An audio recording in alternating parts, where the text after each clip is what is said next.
यह पावन प्रसंग हर मानव को सुनना चाहिए। आज धन, परिवार या क्षुद्र अहंकार के लिए भाई भाई का दुश्मन बन रहा है और यहाँ भरत चाहते हैं कि राम अयोध्या का राज संभालें और वह उनके स्थान पर वनवास करें। राम चाहते हैं वह वनवास में रहें और भरत राजा बने, और अंत में हुआ वह जो धर्म मर्यादा के अनुसार उचित था। भरत ने श्री राम का सेवक बनकर राजकाज किया। भरत जी ने श्री राम से विनती की कि वे अयोध्या वापस चले जाएं और वह या यहाँ तक कि शेष तीनों भाई वन में रहेंगे, क्योंकि राम ही राजा होने योग्य हैं। श्री राम ने कहा कि भरत जी कुल मर्यादा और धर्म मर्यादा को जानते हैं, उसे विचार कर वह जो भी कहेंगे राम सहज स्वीकार करेंगे। भरत जी संकेत समझ गए और श्री राम का सेवक बनकर राज्य करना स्वीकार कर लिया। भरत मुनि मन भीतर भाए, सहित समाज राम कहीं आए। प्रभु प्रणाम करि दीन सुहासन, बैठे सब सुनि मुनि अनुशासन। मुनि वशिष्ठ जी को भरत जी बहुत अच्छे लगे और वे समाज सहित श्री राम जी के पास आए। प्रभु श्री रामचंद्र जी ने प्रणाम कर उत्तम आसन दिया। सब लोग मुनि की आज्ञा सुनकर बैठ गए। बोले मुनि वर वचन विचारी, देश काल अवसर अनुहारी। सुनहु राम सर्वज्ञ सुजाना, धर्म नीति गुण ज्ञान निधाना। श्रेष्ठ मुनि देश, काल और अवसर के अनुसार विचार करके वचन बोले, हे सर्वज्ञ, हे धर्म, नीति, गुण और ज्ञान के भंडार राम, सुनिए। सबके उर अंतर बसहु, जानहु भाव कुभाव। पुरजन जननी भरत हित, होई सो कहियहु पाव।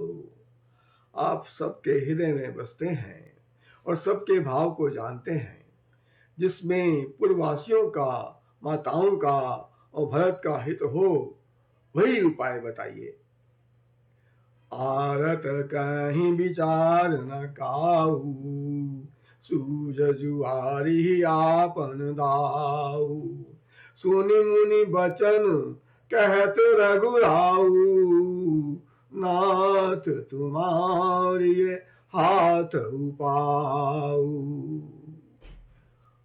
दुखी लोग कभी विचार कर नहीं कहते, जुआरी को अपना ही दांव सूझता है। वशिष्ठ जी कहते हैं कि क्योंकि मैं दुखी हूं, इसलिए मैं कुछ इसमें फैसला नहीं कर सकता। मुनि के वचन सुनकर श्री रघुनाथ जी कहने लगे, हे नाथ, उपाय तो आप ही के हाथ में है। सब कर हित रुख राउर राखें, आयसु किए मुदित फुरभाषे। प्रथम जो आयसु मोह कहूँ होई, माथे मानी करो सिख सोई। आपका रुख रखने में और आपकी आज्ञा को सत्य कहकर प्रसन्नता पूर्वक पालन करने में ही सबका हित है।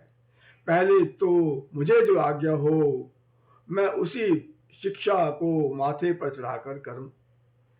मुनि जे ही कह जसु कहब गोसाई, सो सब भांति घटी सेवकाई। कह मुनि राम सत्य तुम भाषा, भरत स्नेह विचार न राखा।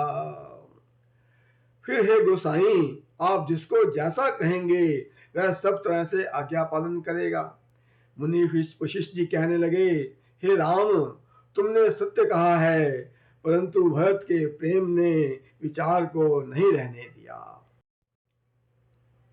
तेहि ते कहूँ बहोरी बहोरी, भरत भगति बस भई मति मोरी। मोरे जान भरत रुचि राखी, जो कीजिए सो शुभ शिव साखी। मेरी बुद्धि भरत की भक्ति के वश में हो गई है, इसलिए मेरी समझ में तो भरत की रुचि रखकर जो कुछ किया जाएगा वह सब शुभ ही होगा। भरत विनय सादर सुनिय करिय विचार बहोरी। करब साधु मत लोक मत निपुण निगम निचोरी। पहले भरत की विनती आदर पूर्वक सुन लीजिए, फिर उस पर विचार कीजिए, तब साधु मत, लोक मत, राजनीति और वेदों का सार निकालकर उसी के अनुसार कीजिए।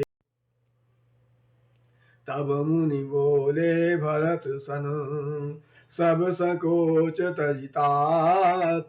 कृपा सिंधु प्रिय बंधु सन काहु हृदय के बात। तब मुनि भरत जी से बोले, हे तात, सब संकोच त्याग कर कृपा के समुद्र अपने प्यारे भाई से अपने हृदय की बात कहो। निज सिर भार भरत जी जाना, करत कोटि विधि उर अनुमाना। भरत जी ने अपने मन में सब बोझा अपने ही सिर जाना और वे हृदय में अनेकों प्रकार के अनुमान यानी विचार करने लगे।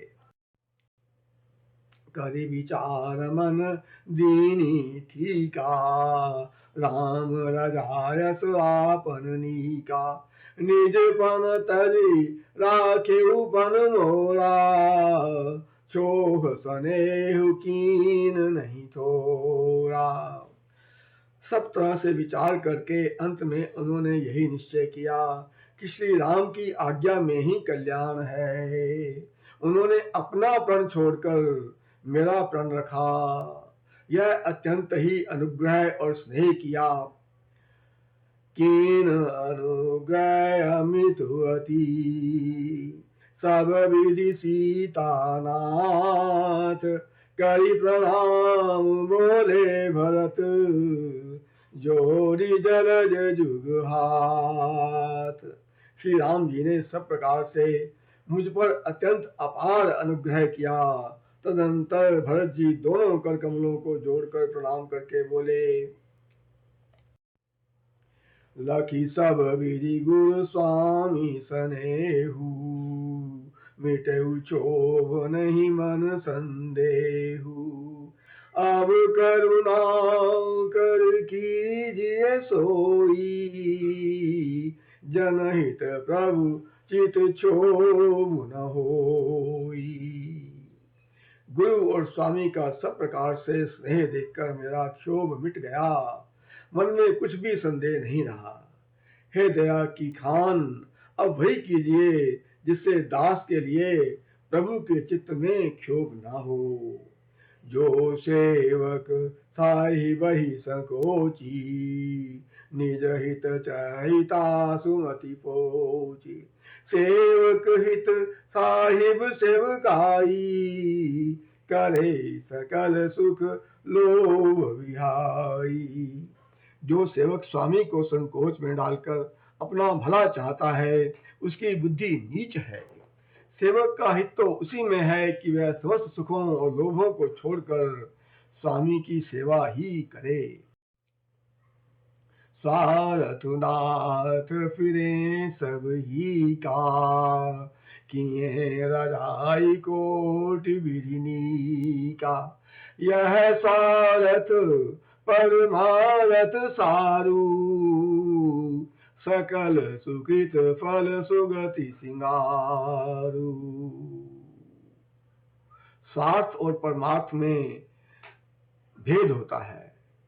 भरत जी कहते हैं, हे नाथ, आपके लौटने में सभी का स्वार्थ है और आपकी आज्ञा पालन करने में करोड़ों प्रकार से कल्याण है। यही स्वार्थ और परमार्थ का सार यानी निचोड़ है, समस्त पुण्यों का फल और संपूर्ण शुभ गतियों का श्रृंगार है। देव एक विनती सुनि मोरी, उचित होई तस करब बहोरी। तिलक समाजु सारी सब आना, करिय सुफल प्रभु जो मनुमाना।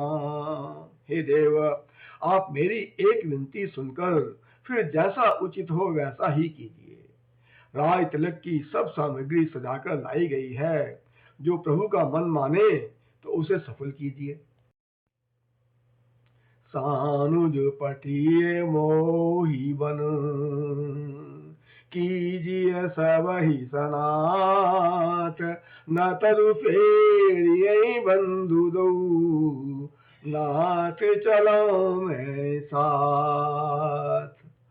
छोटे भाई शत्रुघ्न समेत मुझे वन में भेज दीजिए और अयोध्या लौटकर सबको सनाथ कीजिए। नहीं तो लक्ष्मण और शत्रुघ्न दोनों भाइयों को लौटा दीजिए और मैं आपके साथ चलूं, मने वन में रहूं। न तरु जाहि वन तीनियों भाई, बहुरिय सिय सहित रघुराई। जेहि विधि प्रभु प्रसन्न मन होई, करुणा सागर कीजिए सोई। अथवा तो हम तीनों भाई वन चले जाएं और आप श्री सीता जी सहित लौट जाइए। हे दया सागर, जिस प्रकार से प्रभु का मन प्रसन्न हो वही कीजिए।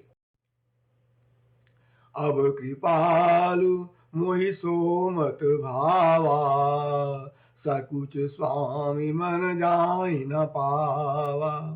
प्रभु पद शपथ कहूँ सति भाऊ, जग मंगल हित एक पाऊ। हे कृपालु, अब तो वही मत मुझे भाता है जिससे स्वामी का मन संकोच न पावे।